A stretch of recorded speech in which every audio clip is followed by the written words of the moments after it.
মাদারীপুরের রাজৈরের কদমবাড়ি ইউনিয়নে শত বছর আগে পৌষ মাসের শেষ মঙ্গলবার কালীপূজায় কবি গানের আয়োজন করেছিলেন ভক্ত গণেশ পাগল।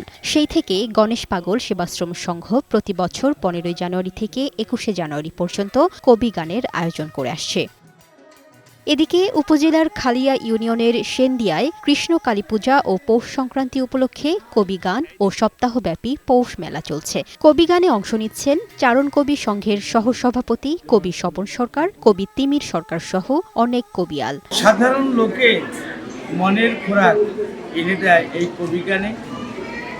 এই কবি গানটা নবরসে পরিপূর্ণ। কবি গানটা এমনই প্রকৃতির যে গান শুনলে হিন্দু, মুসলমান, বৌদ্ধ, খ্রিস্টান, জৈন, পত্তলিক সবার মন এক হয়ে যায়, একাকার হয়ে যায়। কবি গান শুনতে রাজৈরে যান আশপাশের হাজারো শ্রোতা।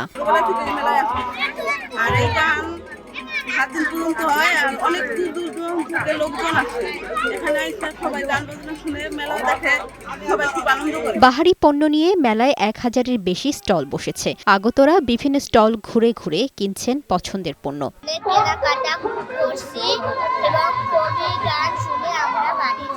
ঐতিহ্য ধরে রাখতে এই আয়োজন বলে জানিয়েছেন মেলা কমিটি। দেশ বিদেশের অনেক ভক্ত, শ্রোতা, দর্শক এখানে এসে কবি গান শোনে।